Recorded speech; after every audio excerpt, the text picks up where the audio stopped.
Власне, тоді, коли почали кримські татари знову виїжджати з Криму, я поставив собі те саме питання, що і ви тільки що задали. Ну що таке? Що потрібно цьому народові ще пережити?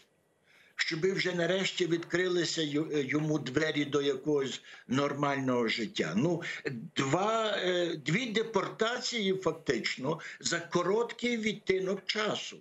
Ну так це ж і сім'ї, це людські долі, це все. Це врешті-решт виживання народу. Все стоїть на кону. І знаєте, я для себе придумав один вихід, одну формулу. Вона, напевно, не вдовольнить нас усіх, але я собі подумав, що так, народ вистраждає зараз. Але я переконаний, що настане день, коли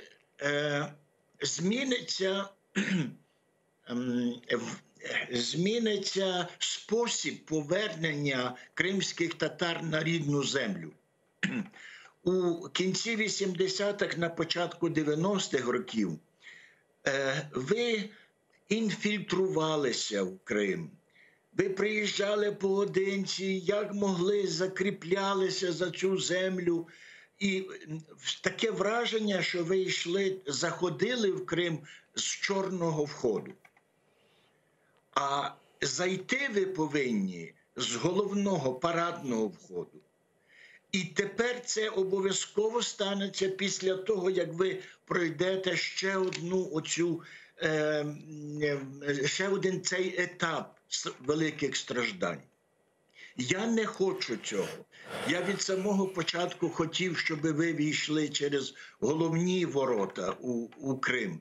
І, як ви пригадуєте, виступаючи у Сімферополі ще перед окупацією, українські дисиденти повністю підтримали оцю справу кримсько-татарського народу по відродженню своєї державності. Ми приїхали, ми виступали і так далі. Я переконаний, я хочу вірити, що я доживу ще до того часу, коли я разом з вами, я готовий приїхати для того, щоб побачити, як ви все-таки утвердитеся на своїй землі. І я маю відповідь, чому. Тому що оці десятиліття показали, що єдиний народ, який справді цінує цю землю, який цінує її мірою жертви особистою, це кримські татари. І саме вони мають володіти цією землею. Пане Мирославе, користуючись нагодою, я запрошую особисто вас до Криму, який, безперечно, буде кримською автономією, кримсько-татарською автономією у складі України. І я особисто вам буду готувати плов. Чи щось ще. Домовились. Дякую вам. Я повторю фразу Мустафи Ага, що він не має права помирати, тому що має перед собою велику мету. Тому я повністю погоджуюся з вами. Ми всі маємо прийти у Крим і разом відсвяткувати повернення Криму в Україну. Вы упомянули про Путина, про его разговор с Джемилевым, когда я просто зашел через полчаса после разговора, я зашел в номер гостиницы «Украина» в Москве, откуда был звонок Путина, куда был звонок Путина, и Мустафа Ага только закончил разговаривать. И, конечно, спрашивали, о чем. Он сказал, что он пересказал там более подробно, но главный вопрос был такой. Путин же как ФСБшник брал на слабо там, и он сказал, так как он обращался к нему, я не знаю, господин Джемилев, скажите, пожалуйста, я за то, чтобы там с головы крымского татарина ни одно волос не упал, и скажите, что я могу сделать для крымско-татарского народа. На что Мустафа Джемилев ему ответил, единственное, что вы можете сделать для моего народа, это убрать из Крыма ваши войска. Потом была, видимо, пауза такая. Русский фюрер вздохнул и сказал примерно следующее. Ну, в принципе, я знаю вашу личность и знаю вашу репутацию. Другого ответа я от вас не ожидал. Сказал и положил трубку. Я считаю, это был разговор века, на самом деле. Просто недооценено еще историками. Вообще все недооценено. И у власти много таких неофитов, которые даже не знают об этом разговоре. Я-то, например, уверен, что Ермак и не знал о факте этого разговора. Он тогда занимался, наверное, совсем другие интересы у него были весной 2014 года, и чтобы следить за событиями в Крыму там, и так далее. Вот. Это я даже не вину ставлю, это просто беда, настоящая беда, что мы не хотим держать друг друга за руки, и что у нас столько предательства, столько, знаете, таких вещей, когда вот ты с удивлением узнаешь, ну, есть настоящие верные друзья, а есть те, которые раз и вдруг замолчали, да, и это все происходит внутри Украины.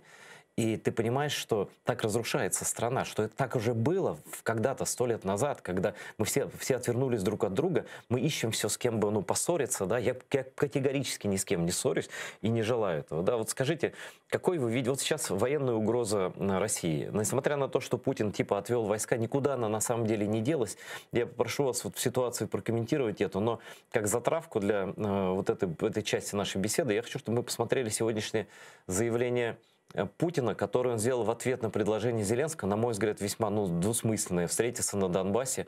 Ну, окей, это его дело, он президент страны, он может предлагать что угодно, это в самом деле как бы его прерогатива внешней политики. Но вот Путин на него ответил, так как ответил, давайте послушаем и продолжим.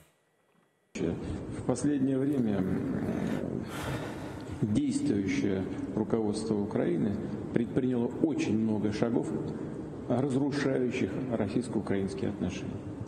Это касается ряда проблем в двухсторонних отношениях напрямую. Это касается отношения к Русской Православной Церкви и ее разрушения, по сути, попытки ее разрушения. Это касается отношения к русскому языку и к русскоговорящим гражданам Украины и к российским гражданам, проживающим на Украине. Очень много было шагов, направленных на разрушение наших отношений, о чем мы, безусловно, можем только сожалеть.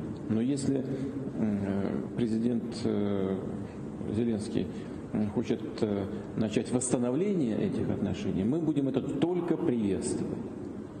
Возникает вопрос, мы что хотим обсуждать на этой встрече? Если речь идет об обсуждении проблем Донбасса, то тогда в первую очередь руководство Украины должно встречаться с руководителями республик ЛНР и ДНР, а уже потом обсуждать эти проблемы с представителями третьих стран, которой в данном случае является Россия. Это первое.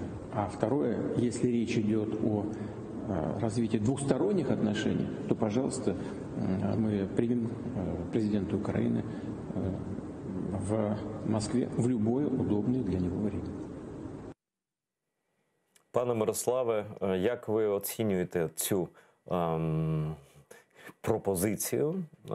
І що, на ваш погляд, має робити президент України Володимир Зеленський? Я зараз відповім на ваше питання, але передусім хочу поділитися своїм здивуванням. Ну, чому земля не розверзнеться перед людиною, яка так відверто і цинічно бреше? Оце питання, знаєте, мене хвилює вже не один рік.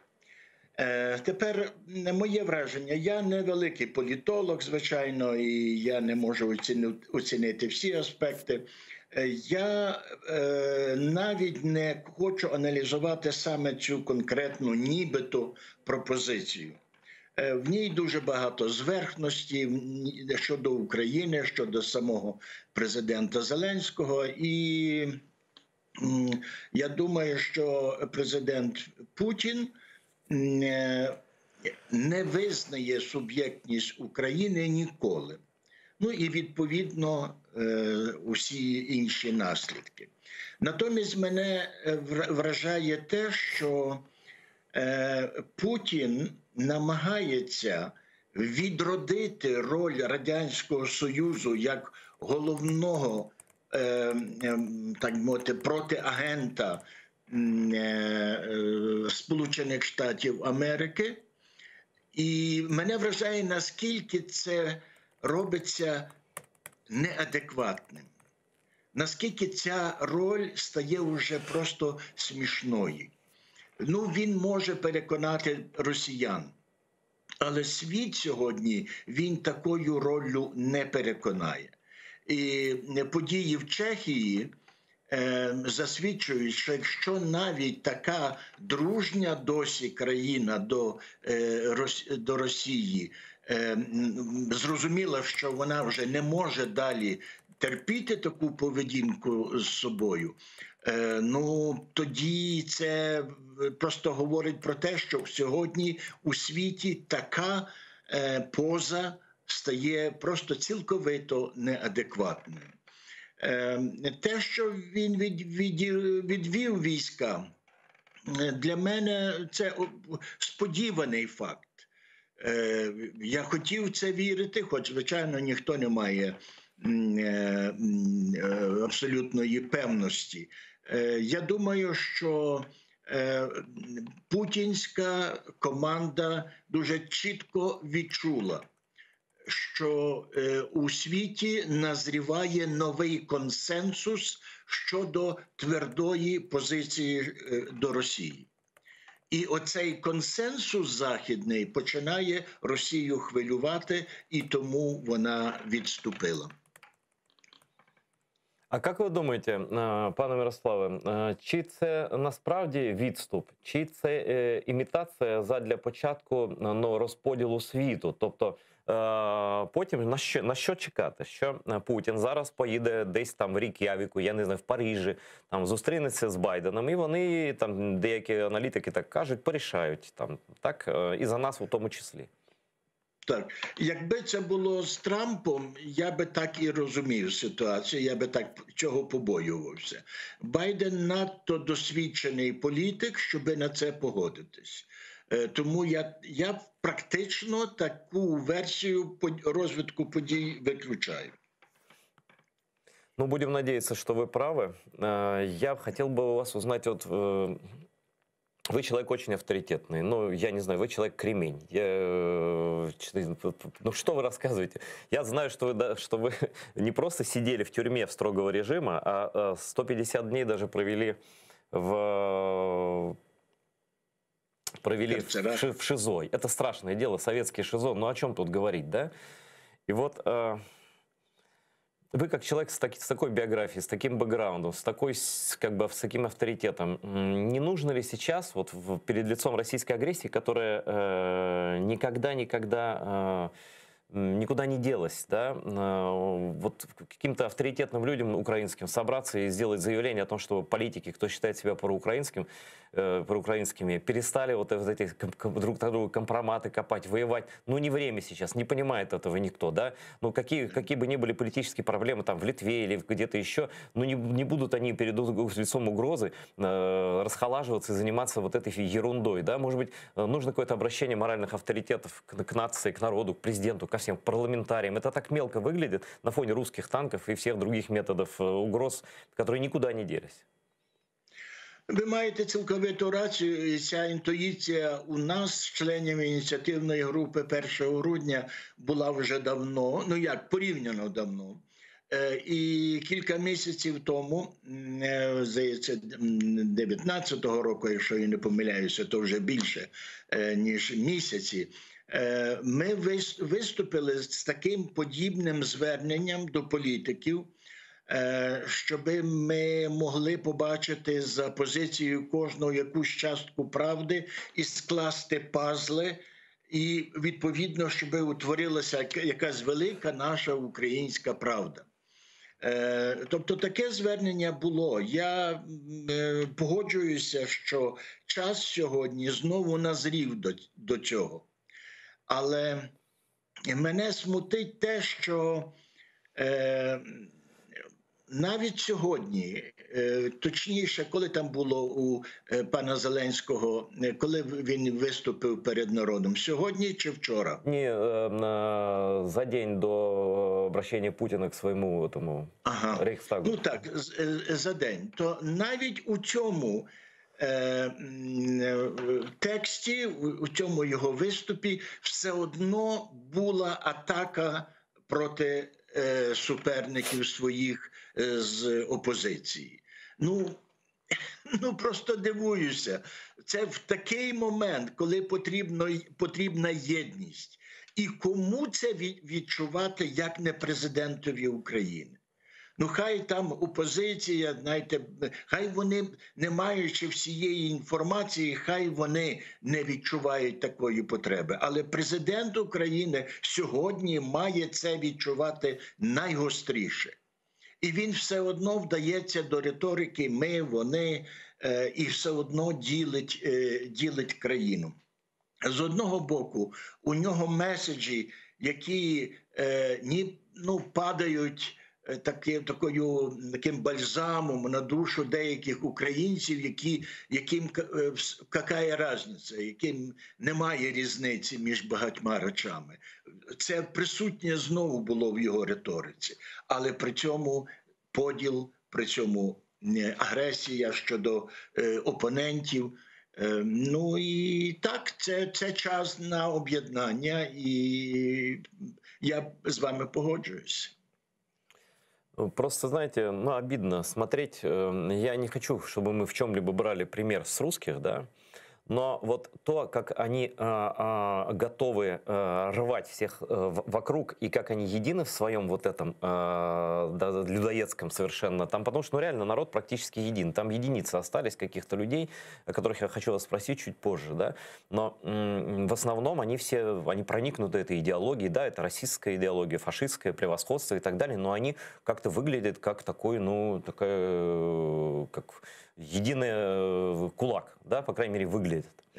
У нас же это вот так вот. Это 5 украинцев, 6 партий. Этот этого не любит, тот министр того дураком обозвал, этот этого, значит, там мусора не люди, этот черт, там этот не черт. То есть у меня есть такой принцип жизненный. Вот если я даже вижу, что проукраинский человек в чем-то не прав, да, я лучше промолчу, но не буду перед русскими на потеху их пропаганде что-то такое изображать. Я лучше потом лично скажу человеку. У нас же каждый там уже пяткой себя в грудь до синяков бьет, какой он украинский патриот в Кубе, да, чтобы показать, а этот вот не такой патриот и так далее. Вот, вы же лучше меня, конечно же, знаете историю.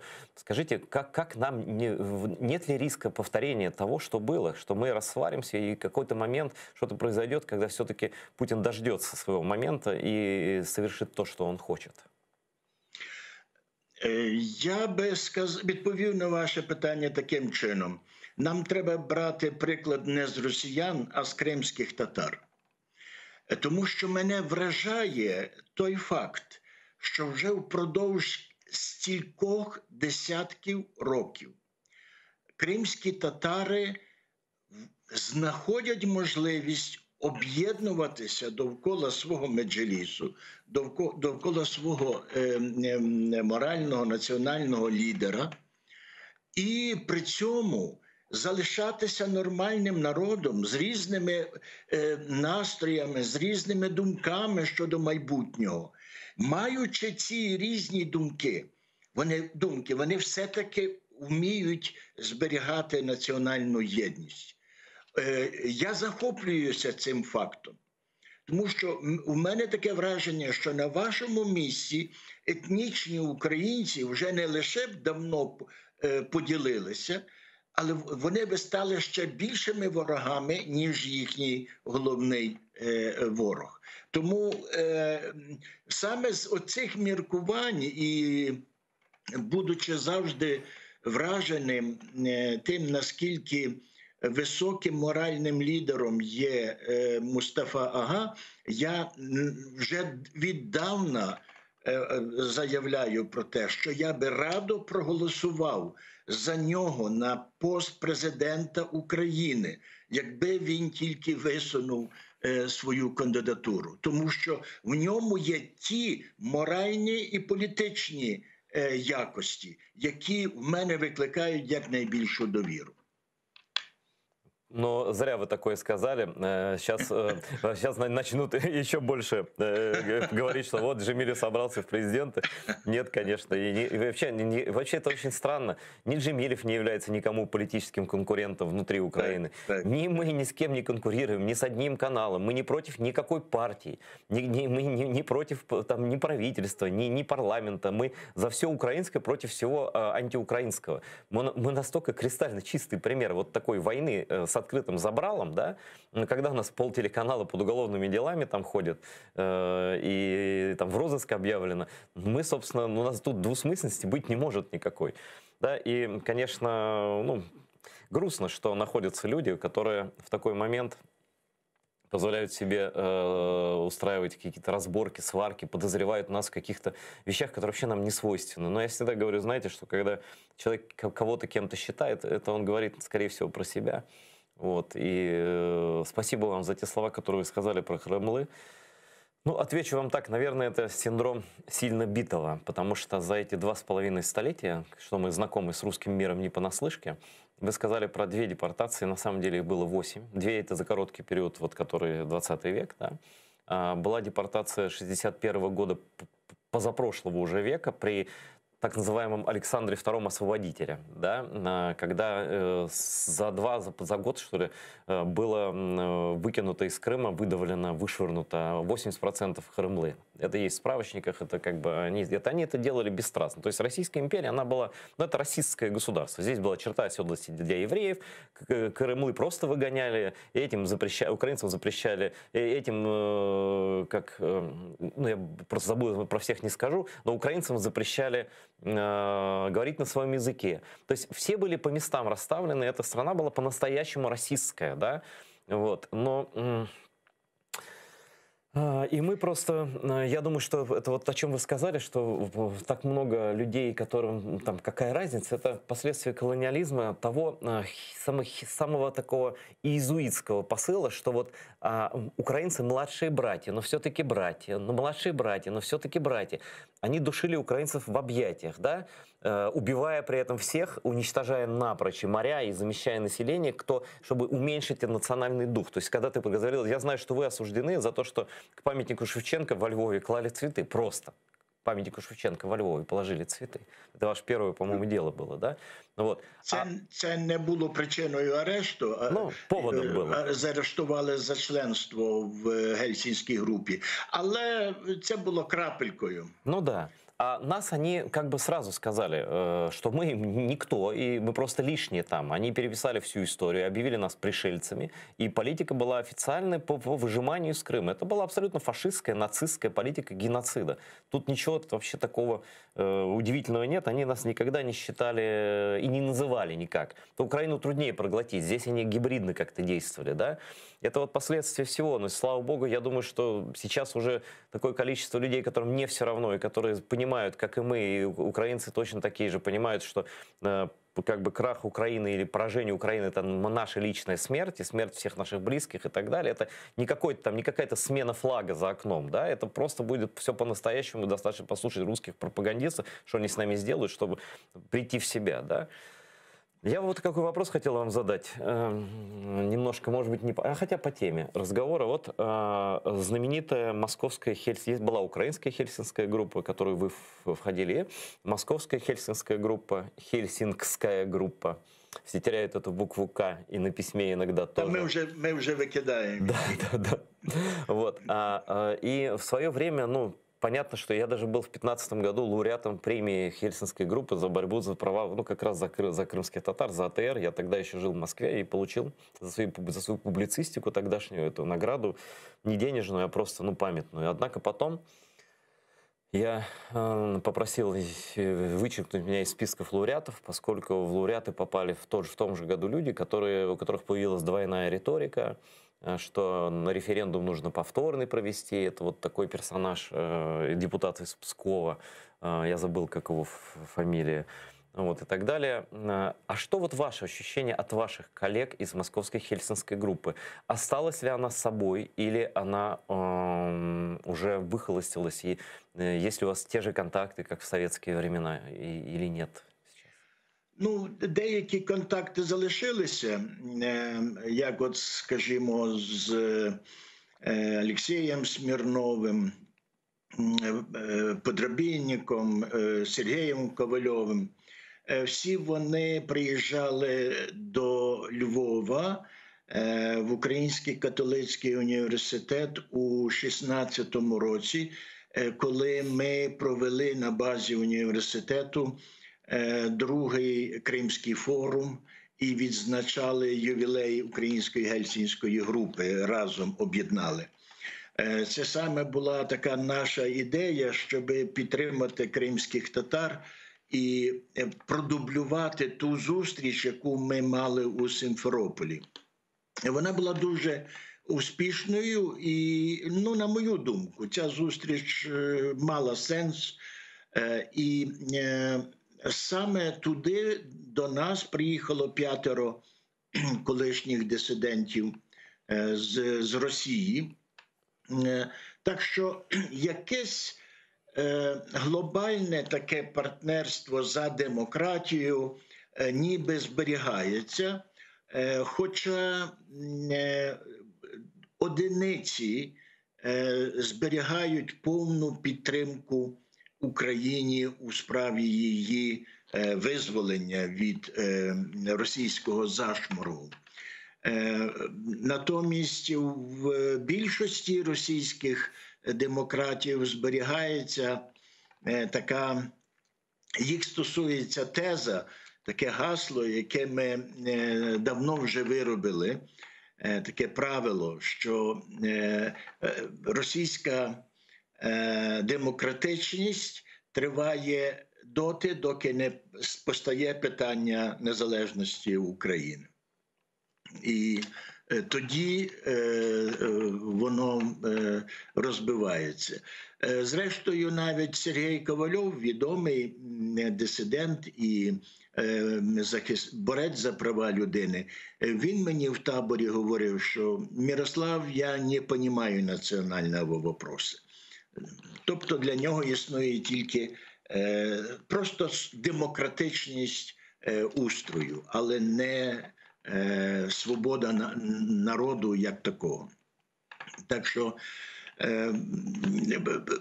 стосунки, знаєте, якщо ти посидів з людиною в камері тривалий час, то, звичайно, є відчуття партнерства, є відчуття побратимства якогось, і я дуже ціную це почуття, я не хочу його втрачати через оті агресії. Путіну не дотягнутись до цього почуття. Але при цьому я тверезо оцінюю спроможність цих людей сьогодні вплинути на масову свідомість Росії. Скажите, пожалуйста, вот сегодня были протесты в Москве, да, по поводу там Навального, и люди по всей России выходили. Я не видел там ничего против войны с Украиной. А те моральные авторитеты, которые должны были, по идее, высказываться против войны, ну, просто обязаны, так как они себя, в общем, они всю жизнь прожили с таким бэкграундом, что они за правду, да, и вдруг они молчат.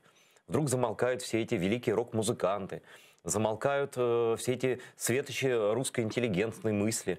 А некоторые и вовсе говорят совершенно дикие вещи, как вот вы, как глава, почетный президент пен-клуба, наверное, знаете, что такая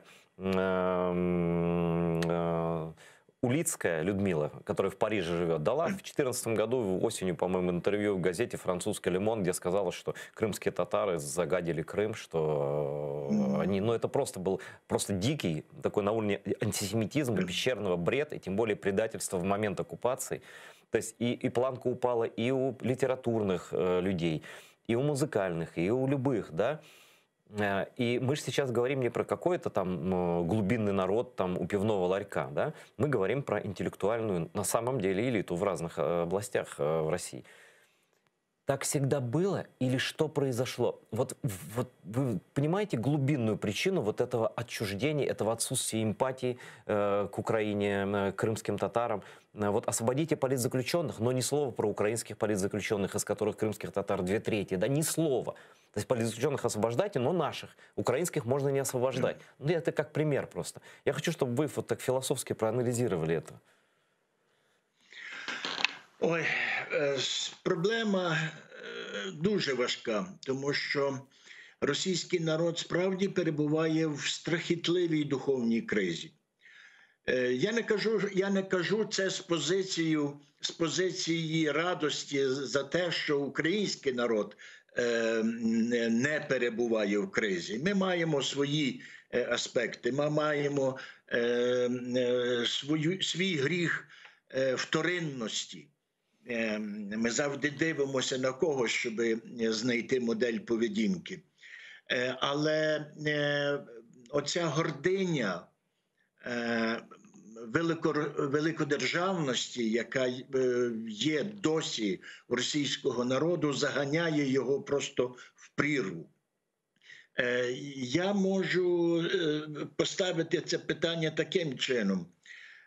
Хто сьогодні в Росії мучиться питаннями Карамазова, Івана Карамазова? Хто сьогодні зачитується Толстовим і його моральними проблемами? Всі ці імена, вони залишилися на п'єдесталі, але моральний зміст життя інтелігенції російської змінився радикально. Знаєте, одне діло мати імперію, висмоктувати соки з усіх тих народів, які вони об'єднали, і творити велику культуру. А інший випадок, коли народ залишається своїми проблемами і реагує на них в найнижчий спосіб, реагує на них в жахливий неетичний спосіб. Так що мені просто дуже страшно за цей народ, тому що я не вірю, що є за означенням злочинні народи. Уже були періоди в житті людства, коли періодично ми називали, ми як людство, називали якийсь народ злочинним. Уряди є злочинні, все-таки. Тобто я вірю в те, що російський народ рано чи пізно стрепенеться і зрозуміє, що сьогодні Путін хоче відродити його величіє і силу Росії не через якісь творчі ідеї, не через духовність, а через примітивне кримінальне зло, через вибір, через агресію, ненависть і насильство. Оця тріада – брехня, ненависть і насильство. На цьому не збудуєш величі Росії, а на цьому можна тільки загнати Росію в пекло, в прірву. Я тут единственный раз хочу с вами не согласиться, потому что, нет, вообще вы, конечно, правы, и действительно это гуманистическая позиция такая, но я просто немножко знаю, я там жил в то время, когда вот этот рейх строился на быстрых дрожжах, да, на крымской вот этой истории, как они все присягнули своей великой вот этой родине и так далее. Но, к сожалению, я думаю, что это не лечится ничем, кроме поражения, я не говорю какого, военного, экономического, вот этой идеи, самой идеи, что мы особенные, самой идеи, что у России нет границ, то есть нет границ ни в поведении, ни в чем, да. Вот. Я думаю, что, в принципе, мы говорим об одном и том же, но просто я не вижу способа излечения, никакой терапии мягкой. Ну кто бы немцев излечил? Терапії м'якої немає. хтось у Фейсбуці сказав дуже правильну фразу: «Росія должна шмякнуться, больно шмякнуться, і тільки після цього можна говорити о це». Ну, але це той самий випадок, що і в Німеччині. В час Гітлера жодного німця неможливо було знайти для того, щоб засуджував цю. А тоді, коли шмякнулись, а тоді, коли перейшли через катарсис, от тоді можна лише очікувати якихось змін. Нинішній рух Навального є потрібний для Росії. Я бажаю їм перемоги, але це не є той катарсис, який очистить Росію. Дуже дякую вам, пане Мирославе. З нами був Мирослав Маринович, і я... вибачте. А чи можна ще одну думку? Можна. Я дуже прошу вас, кримські татари, і всі, хто слухає мене, я дуже прошу вас зрозуміти одне. Я вас розумію дуже добре, наскільки у вас сьогодні болю і образи на український уряд, можливо, на українське суспільство, яке не говорить так, як би воно повинно було говорити. Але повірте, що це минеться. Повірте, що тоді, коли ми сиділи в таборах, тоді, здавалося, нема жодного виходу. Насправді вихід є. Насправді, якщо ви тримаєтеся правди, ви обов'язково переможете. Просто вам доводиться зараз нібито програвати битву за битвою. І таке враження, ну, доки це буде. Але майте віру у своєму серці. Вірте в те, що побратимство українського, кримсько-татарського народу є насправді сильним. Воно все-таки є в душах багатьох українців. Не беріть лише прикладу, не дивіться лише на уряд український. І вірте в остаточну перемогу добра. Дякую. Чох Саголнос, Мирослав Бей, за те, що були і залишаєтеся з нами. А закінчити я цю программу хочу короткую цитату, которую во время эфира прислал один, кстати, человек из Русского рейха. Цитата такая, по ситуации вот с этим, с Путиным и так далее. «Картина ясная. Для Украины есть еще немного времени вооружаться и не верить ни одному слову Путина. Ни одному слову Путина. Верить нельзя». Спасибо. Смотрите АТР. Мы всегда с вами.